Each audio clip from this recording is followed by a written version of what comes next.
Hello lovelies, welcome to my channel. I am Susa's mama. I work as a licensed mental health counselor in the state of New Jersey, and on this channel I film about faith, family and mental health. Thank you for joining me today. A quick disclaimer: I am not your counselor, neither am I here to give a specific diagnosis. I only share this information for the sole purpose of improving my own skills, and if at some point in time you find information useful, please feel free to use them. And with that said, please like, comment, share and subscribe to my channel because your support means a lot to me. Thank you again. So today I want us to talk about stress. We are familiar with that, right? We all know what that is. Everybody's stressed lately. Everybody's having to do a lot lately, right? So yeah, and there's really nothing wrong with being stressed.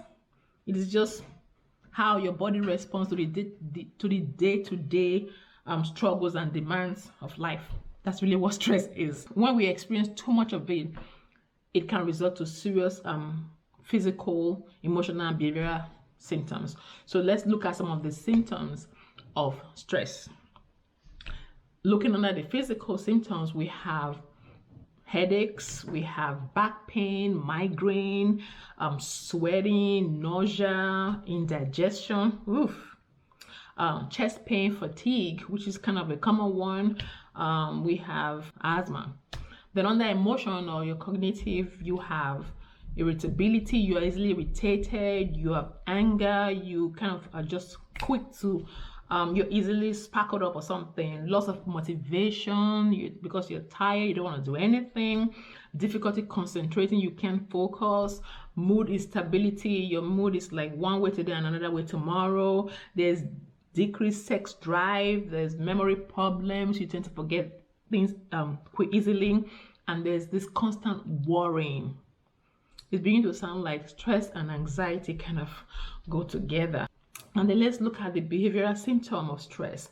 You have the nail biting, you have restlessness, you have teeth grinding, you have just grinding their teeth, and you have disrupt sleep, diet and exercise.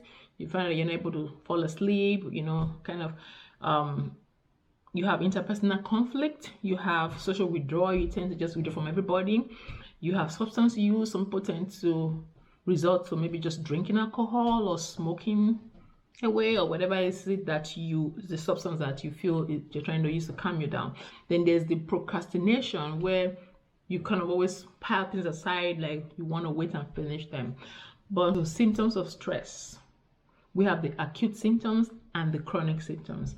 I'm going to give you some stress management tips that can help when you're feeling stressed.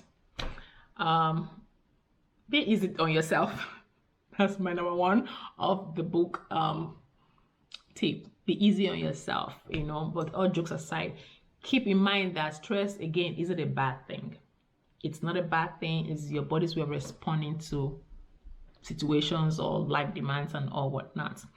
Then talk about your problems. If you need to go talk to a therapist or you need to talk to a trusted friend, talk about your problems. When you talk about your problems, they might not necessarily be solved. Whoever you're talking to may not have an answer for you, but it helps to release those emotions, and it just helps you feel better, just knowing that you can get everything off your chest, right? So the next tip to managing stress is to prioritize your responsibilities, kind of like, okay, what is more important or most important? What can wait? Can those dishes in the sink wait till tomorrow morning? Then leave them there. Let's say a boss calls you to do a job at work, can that wait till whatever hours? Be okay to say, you can leave things alone and focus on the basics. So what are the basics for you? Again, it's kind of prioritizing responsibility and focus on the basics. Sounds like kind of similar, but in a way they're different.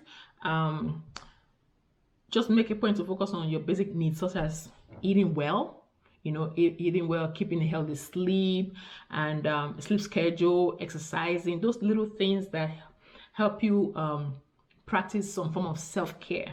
do those things, focus on those things, and set aside time. Again, set aside time for yourself. Set aside time for yourself. I'm getting too excited here. Set aside time for yourself. You know, make time for yourself. What is that one thing that you enjoy doing?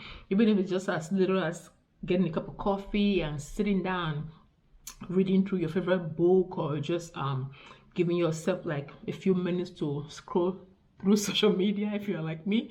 So, but don't spend your whole hours there, you know. Then again, remember, do not put all of your eggs in one basket. Don't just focus in one area of your life, and because if something happens in that area, you're going to be thrown off. So try to kind of, you know, be sure your wings are spread out, be able to balance everything pretty much, right?